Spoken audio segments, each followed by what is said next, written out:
29th state in India is a new Telangana state, and this state has been formed in 2014 after a long struggle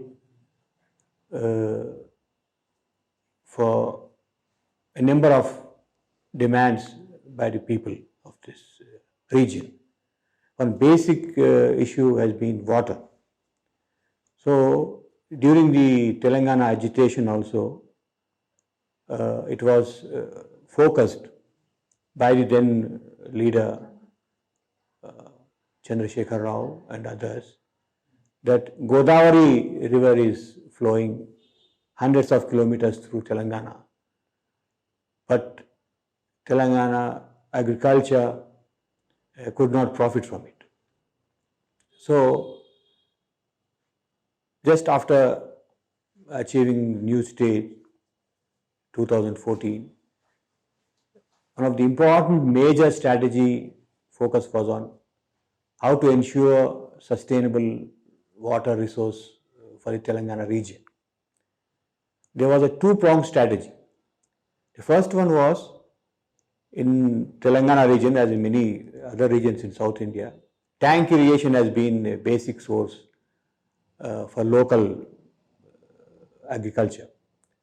So these large watersheds in dryland area where water was collected for tank irrigation was under very deplorable condition. It was not, so to say, desilted, and it was not taken care of, and so on.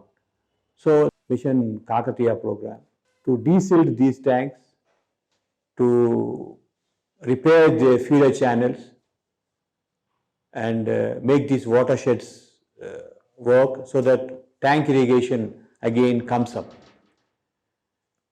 And that was about 45,000 tanks overall in Telangana region were taken up in last 5 years. A very big program. And these tanks get the whole water from their watersheds. That means rainfall. But at the same time, the strategy was to use large amount of water going down from Godavari basin to the sea to tap that water. And one major project which recently has been inaugurated is Kaleshwaram.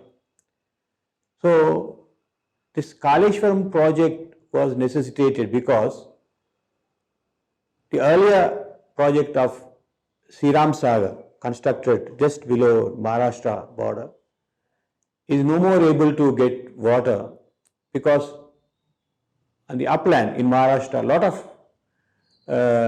dams were constructed and water is no more available for Godavari.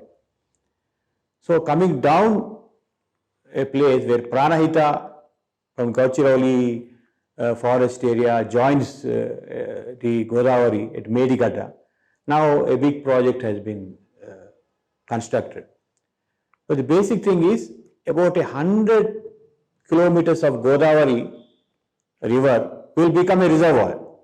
So we stop that water there and we pump it to Ellampalli where there is already a project, and from there to Mid-Maner dam, which was constructed about 10 years back.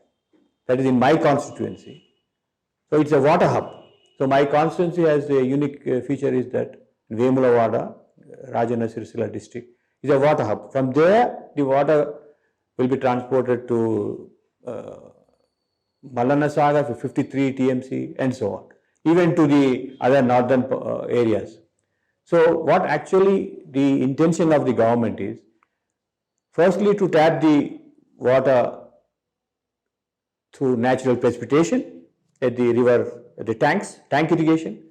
At the same time tap Godavari water about 300 TMC, very big project, multi-purpose project, one of the biggest in the world, to bring this water and fill these tanks everywhere and also have canals to irrigate about 45 lakh acres and 4.5 million acres of land should be irrigated in the coming 3 to 4 years. So this is one of the biggest projects in the world. There have been a very critical discussion also. How can this water be managed? What is the cost-benefit analysis? And how far the local communities, farmers, how to equip them with judicious and sustainable use of water resources. A discussion is still going on. This is a challenge even for us as legislators. Even at the beginning, we had made, there was a law made in the assembly that 10% of this water will be used for drinking water purpose in all the villages. So simultaneously, Mission Bhagirath program was started, which was inaugurated by the Honorable Prime Minister 2015 itself. So all the habitations in Telangana will get Mission Bhagirath drinking water. And the water from these reservoirs, where we have 365 days of water, from them 10% will always be kept in dead storage so that drinking water purpose will be fulfilled. So really a very big achievement, because at least 5 months in a year is a very big drought in Telangana area, which is a semi-arid area.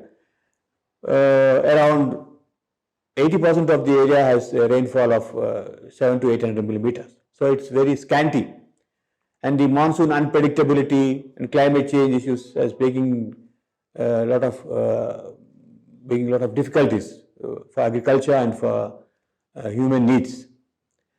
So if you say climate change, we have to think that it's one of the adaptation measures. How to adapt? If there is no water, we have to somehow bring water and judiciously and sustainably bring water to people. So coming back to irrigation, this irrigation water has to be used in sustainable way. The government has at the same time started 2 lakh acres sprinkler and other irrigation methods where water should be used in a, so to say, optimum way, so that there is no salination problems and water logging and so on. So this 2 lakh acres of pilot project is also running now. The challenge is, finally, when the water arrives in the water hubs and it is distributed in the tanks, the first phase, before distributed canals are completed, there will be a big change in agriculture system itself. In one word, if we want to keep agriculture calendar itself will change. So simultaneously, government is also trying to bring farmers out of abject poverty in Telangana region. As we all know, Vidarbha and Telangana are the areas where maximum number of farmer suicides took place in the last decades. So the government is taking it as a challenge so that farmers raise their income. They have assured irrigation. That small farming economy will survive. And for that purpose, of course, a direct subsidy transfer is also been there, 10,000 rupees per acre for each farmer. And at the same time, so that the farmer gets his rights on, so to say, property rights, there was a big action of issuing them passbook last 8 months. 80% of them got, so to say, their legal rights on land, which was not there earlier.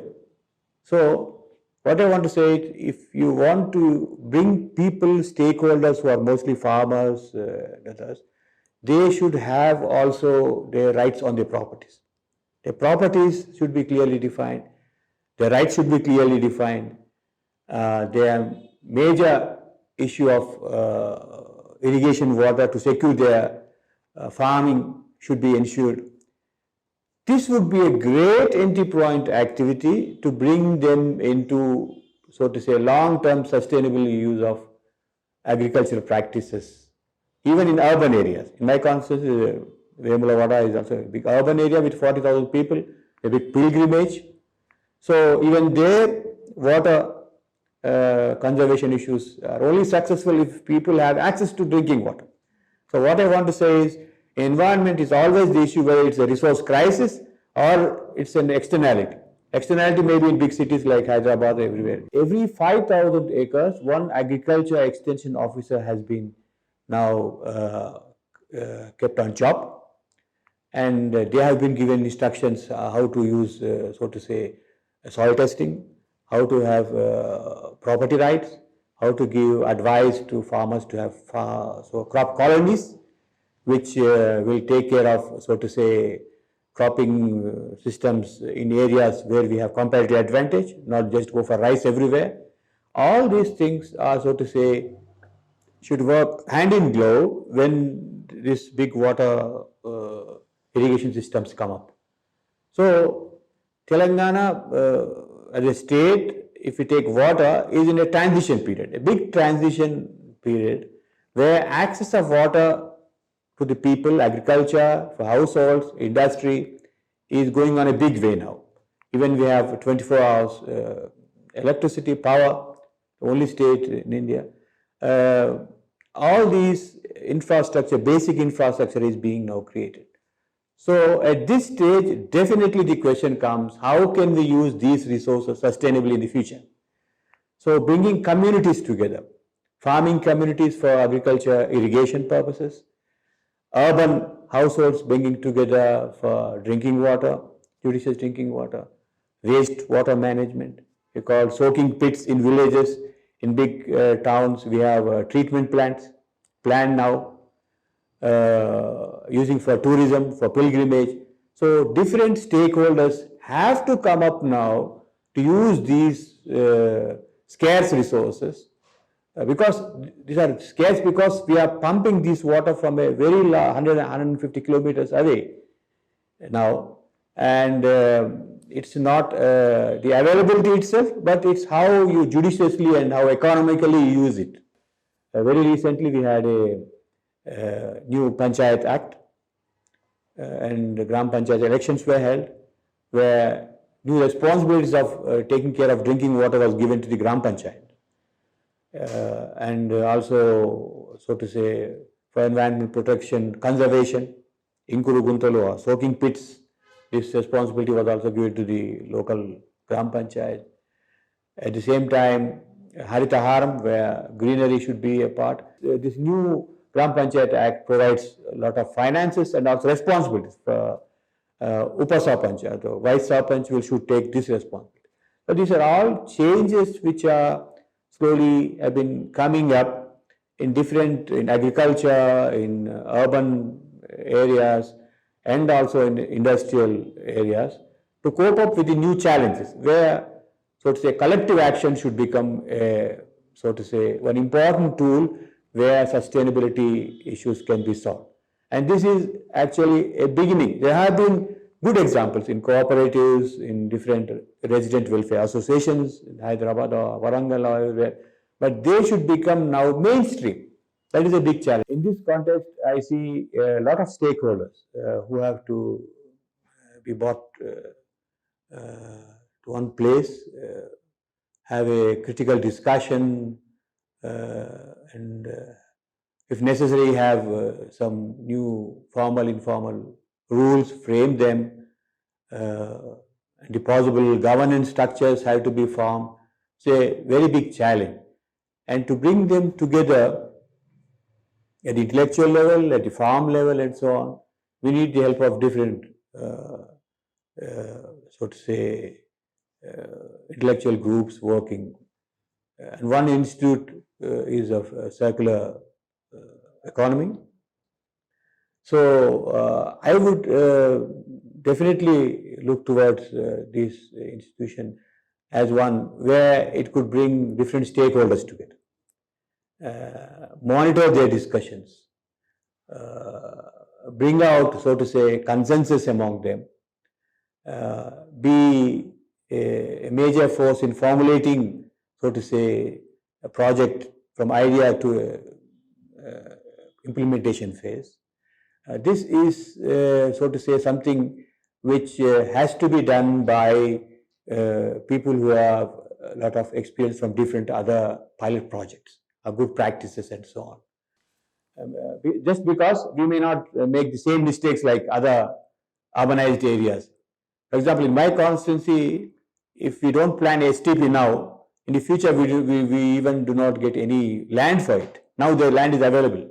So we have already reserved it. So such things can happen very quickly, so that the whole issues of circular economy, where you have to have a long-term planning. It's a big chain effect. You have to organize everything in this economy. So that can happen only if, so to say, experts take this job and bring their good practices into it, discuss with the stakeholders, and have a prospective plan. So in this regard, I wish the Institute for Circular Economy all the best and a good job in future activities.